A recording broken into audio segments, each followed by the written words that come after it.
Hi, this is JJ Singh from Partap University, and this is a discussion of the economic consequences of increased disclosure, evidence from international cross-listings.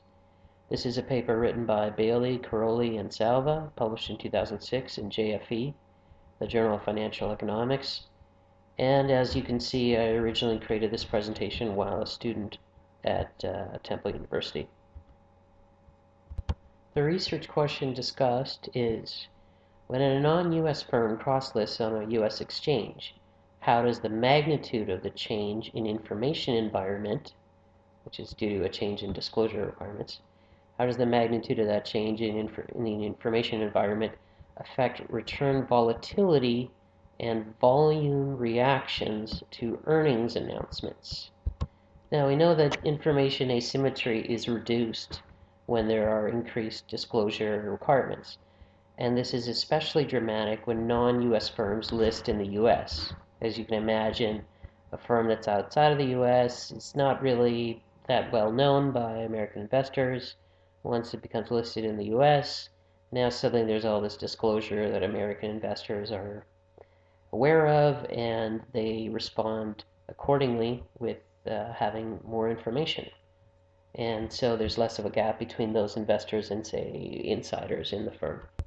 Now, there's two distinct literatures that are combined here. There have been some prior studies, like Diamond and Varechia 91, Kim and Varechia 91, Harris and Raviv 93, Kendall and Pearson 95, that show volume reaction to earnings announcements as an increased function of both magnitude of the price reaction and the level of information asymmetry among investors.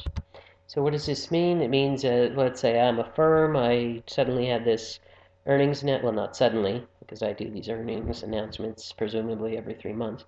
But I had this earnings announcement, and as it turns out, not a lot of people know too much about the firm. There's basically just the insiders of the firm who know quite a bit of what's going on, and the firm is largely murky to people on the outside. So what happens when we have this earnings announcement is that there's a huge volume reaction.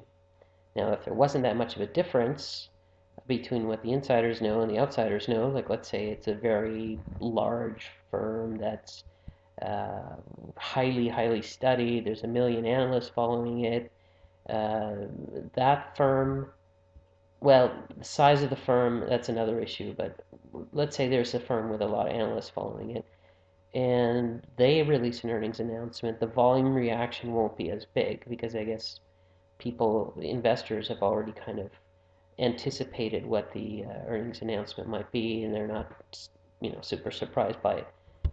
And the other part of this is that the magnitude of the price reaction is related to the volume reaction.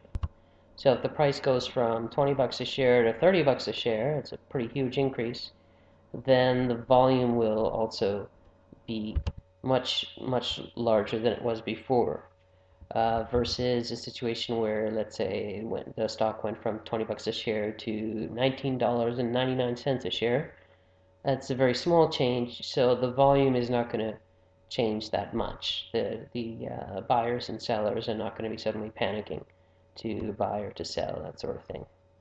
Okay, so the other literature that is combined here, that literature has found that U.S. listings by non-U.S. companies have been found to be associated with large positive share price reactions. Again, I can kind of speculate on why this might be. You have these non-US companies, which again are probably, for the large part, not as well known to US investors as the US companies are.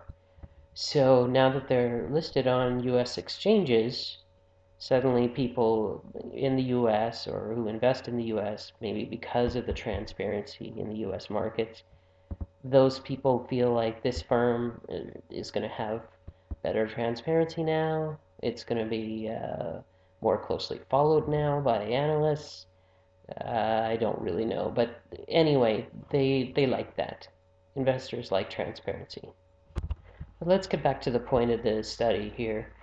All of the hypotheses of this study refer to changes around earnings announcements following a listing by a non-US firm in the US. So hypothesis 1 says that a change in the abnormal absolute price is lower, a change is lower for a firm facing increased disclosure requirements. And hypothesis 1A says a decrease in the abnormal absolute price change is greater for firms pursuing listing types requiring full GAAP reconciliation and for firms from countries with weaker accounting rules. Hypothesis 2 states that abnormal trading volume is higher, the higher the information asymmetry among investors.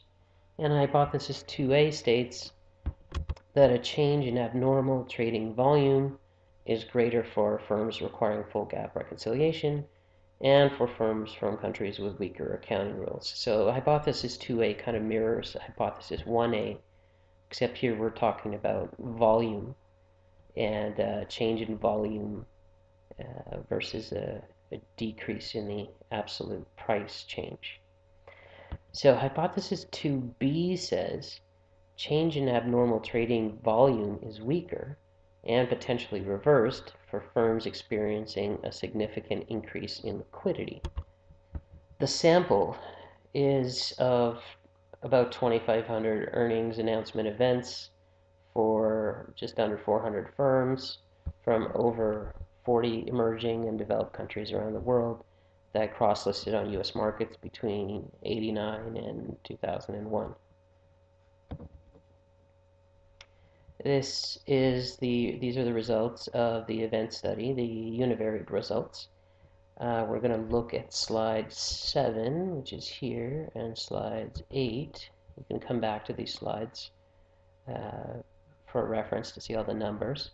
But basically, you'll see here on slide 7 that the variable is CABSAR, CABSAR, which is the absolute cumulative abnormal return. And on slide 8, you'll see the variable is CABVOL, which is the cumulative abnormal trading volume. Okay, so let's go back. Slide 7, okay, back to slide 6. So basically, on slides 7 and 8, you have the absolute value of accumulated abnormal returns, which is CABSAR, and that's a proxy for return volatility. Okay, and CABVOL is the abnormal volume variable. Volatility. Firms from developed economies had significant increases in return volatility, but return volatility of emerging market firms is unchanged. Okay, so let's see that on slide 7. Now, you see in slide 7, there's a lot of numbers here, and it gets a little bit confusing, but basically this column 1 is before listing, column 2 is after listing, column 3 is the benchmark, and here this row is for emerging markets, this row is for developed markets, and you'll see that the mean before listing versus after the listing, the difference 1 to 2, 1 minus 2, it's kind of counterintuitive. I thought it would be 2 minus 1, but whatever. That difference is not significant. Okay, there's no stars next to this. Same comparing before listing to the benchmark, or 1 minus 3. Okay, and same comparing the after listing to the benchmark, 2 minus 3. Okay, so for emerging markets, nothing significant. No significant differences, basically. Developed markets, however, you see that this is a significantly negative number, negative 3.77. It's got a couple stars next to it. Okay, so that means that this before listing mean, which is 0.0266, and this after listing mean, which is 0.0324, that there's a significant difference between them. This is negative because this value is smaller than this, so when you subtract this minus this, it's a negative number, right? But actually what's happening is from before the listing, you have something smaller, and after the listing, you have something bigger. So it is actually an increase that's happening, even though it shows up as a negative number. I'm not really sure why they did it like that, but whatever. Then we also have the 1 minus 3, which is not significant, and in fact it's not significant for any of the groups here, whether it's emerging market or developed market or the entire market, it's not significant. But comparing the after listing to the benchmark, Here you see the after listing is 0.0324, and the benchmark's 0.0287. Again, that's a significant change. Or significant difference, I should say here. It's got a couple stars next to it, and it's positive because this number is bigger than this number.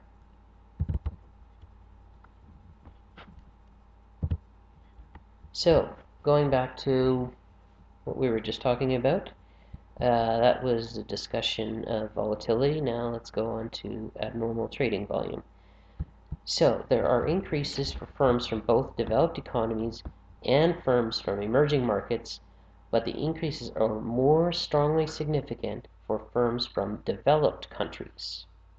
So we see that if we go back to slide 7, for the developed markets row, we're looking at CAB vol now, all these three values are significant. All these W statistics here are significant. So 2 stars, 2 stars, 2 stars, okay? So that means that before listing CAB vol versus the after listing CAB vol, there's a significantly positive increase.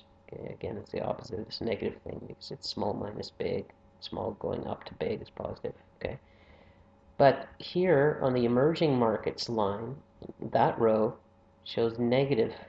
That row shows an insignificant difference, insignificant W stat.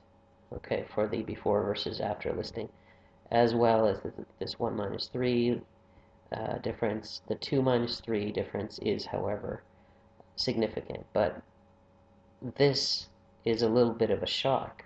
We're looking at emerging markets. There's not a significant difference between the CAB vol before the listing and after the listing, whereas in developed markets there is. Now, this flies in the face of our hypothesis. Let's go back to hypothesis 1 and 1a. We're looking at the abnormal in hypothesis 1 and hypothesis 1a. We're talking about the change in abnormal absolute price and the decrease in abnormal absolute price change. These are not substantiated by what we just saw. Let's go back to this slide, slide 6. The listing types. The most significant changes in event period volatility and volume are for listing types with the least disclosure requirements. These are the OTC listings and the private placements, again contradicting the main hypotheses. So let's see this again, going back to slide 7. We're looking at CABSAR, the absolute cumulative abnormal return. This is private placements, OTC listings, and then here's the NASDAQ NYSE listings. These are both significant statistics for private placements and OTC listings. The NASDAQ NYSE is not a significant number. Okay, next slide. Slide 8. We're looking at CAB vol now, again, cumulative abnormal trading volume. And the private placements is not significant. NASDAQ NYSE, again, not significant. OTCs is significant. And the point that the authors are making about private placements versus NASDAQ NYSE is that this negative 1.39 is a more negative number than negative 0.36. We usually look for something like negative 2 before we start saying something significant, right? But in this case, it's not significant, but it's still a bigger number, a more negative number than this one. Okay, so again, the most significant changes in event period volatility and volume are for listing types, or the listing types with the least disclosure requirements, again contradicting the main hypotheses. Let's look at the cross-sectional regression summary stats. After listing, as you can imagine, the analyst coverage increases and is greater than in benchmark firms, especially for firms from developed countries and firms with OTC listings. After listing, the analyst dispersion also increases, though it's always lower than in the benchmark firms. And again, this analyst dispersion increases especially for firms from developed countries and firms with OTC listings, suggesting that only these firms have significant increases in information asymmetry. Yes, I said increases. After listing, the absolute earnings surprises increase, though they're always smaller than the surprises in benchmark firms. And these absolute earnings surprises increase, especially for firms not listing on an organized exchange, i.e., where more disclosure would be required. Also, listing firms versus benchmark firms are larger in size as measured by total assets, book equity, market equity. They have better growth opportunities as measured by a lower book to market and a higher sales growth rate. And finally, the listing event is associated with higher book equity, higher market equity, and slower growth rates. So let's look at some of the preliminary cross-sectional results. Subsamples are differentiated with dummy variables, most notably cross-list and post. Cross-list is basically just indicating that the firm is listed or will be listed in the US. So that's 1 if it is, and 0 otherwise. Post just means that the earnings event occurred after the US listing, which is, what we're interested in, right? The earnings events after. So post equals 1 if that is so, otherwise it's 0. And there's also a cross-list times post interaction term that is significant for CABSAR and CAB-VOL. Additional earnings-related control variables are regressed, as are country and regional fix effects. Now again, as we found on the slides we just looked at, 7 and 8, CABSAR and CAB-VOL are significantly higher after a cross-listing than they were before, and CABSAR and CAB-VOL are significantly different from those of benchmark firms. These findings are robust to inclusion of country and regional fix effects. CABSAR is significantly positively related to the absolute magnitude of the earnings surprise, the forecast dispersion, and the number of analysts. CAB-VOL is positively related to the absolute earnings surprise and the number of analysts, but CAB-VOL is negatively related to the forecast dispersion. However, adjusted R-squareds for both CABSAR and CAB-VOL are both less than 1%. Furthermore, the cross-list times post variable remains significantly positive for CABSAR when including the additional control variables, but this cross-list times post variable is no longer statistically significant for CAB-VOL. The authors also do some tests to control for endogeneity in the listing decision. Since cross-listing firms differ from benchmark firms in size and growth opportunities, the cross-listing firms may not represent a random sample of non-US firms, so there may exist a selection bias resulting in an endogenously determined decision to cross-list. The authors control for endogeneity by modeling for selection bias relative to firms that never cross-listed in the US. There are 2 equation Heckman tests that reveal the likelihood of cross-listing is increased when there is a bigger firm, better growth opportunities, less financial leverage, smaller earnings surprises, and more analyst coverage, so a greater number of analysts. Self-selection bias is significant for CAB-VOL, the volume, but self-selection bias is not significant for CAB-SAR. So CAB-SAR's cross-list times post variable remains significantly positive even when controlling for endogeneity. So endogeneity is not a problem for CAB-SAR, but it is for CAB-VOL.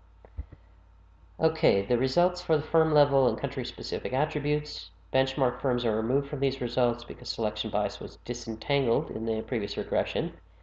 Now we'll look at slide 13.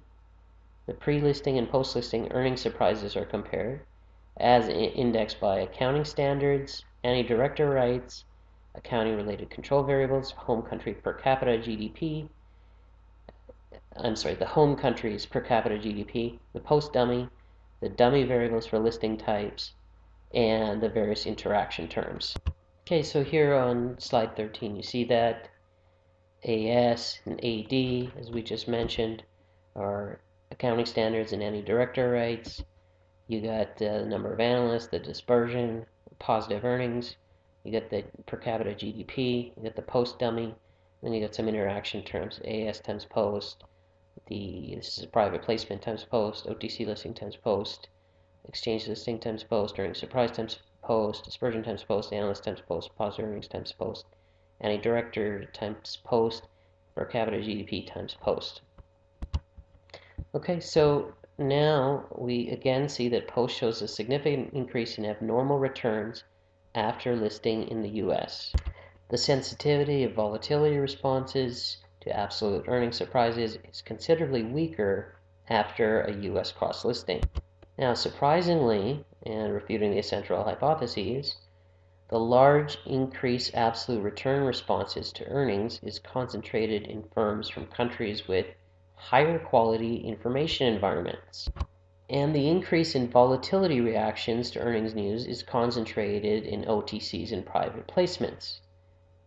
Firms from better developed economies not only have lower volatility reactions to earnings before the cross-listing in the US, but these firms also experience a greater increase in volatility reactions after cross-listing.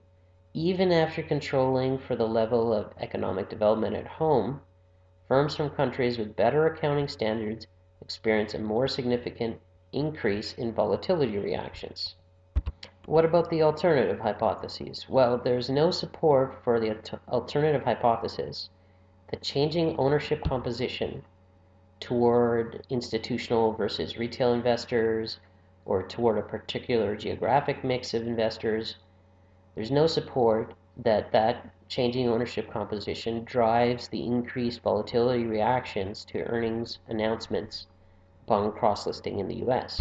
There's some support for the alternative hypothesis that changes in the trading environment, in other words, liquidity, that those changes in liquidity plays a role, but not necessarily as hypothesis 2A had predicted. Now, flipping back to slide 4, just to refresh your memory, hypothesis 2A said that the change in abnormal trading volume is greater for firms requiring full gap reconciliation and for firms from countries with weaker accounting rules. So, back to slide 14, increases in CABSAR are concentrated in those firms that were more liquid before the listing. Those firms that are less liquid before the listing, the US listing, had already experienced large volatility reactions to earnings. It's still puzzling that the greatest increases in CABSAR are for the most liquid firms that are in turn most likely to be the larger firms from better developed capital markets with better accounting standards. This may be explained by the additional alternative hypothesis that changes may arise from actions taken by the firm even after the US listing, i.e. that unique firm-level choices affect the extent to which they disclose financial statement information following a US listing. This is supported by the result that part of the CABSAR effect around US cross-listings may be driven by the extent of disclosure activity of the individual firm. More effort to disclose financial information yields higher CABSAR responses to earnings releases. What do the authors conclude? Absolute abnormal returns and abnormal trading volume around earnings announcements by non-US companies are larger once they list their shares on US markets. The increase in absolute abnormal returns is concentrated among firms from more developed markets and firms listing in the US with private placements and OTCs, which require only incremental disclosure relative to the firm's home markets. Findings are not an artifact of US listings or earnings announcements in a particular year or of firms from a particular region or industry. And I thought this was a well-written paper, but it leads to a lot more questions than answers.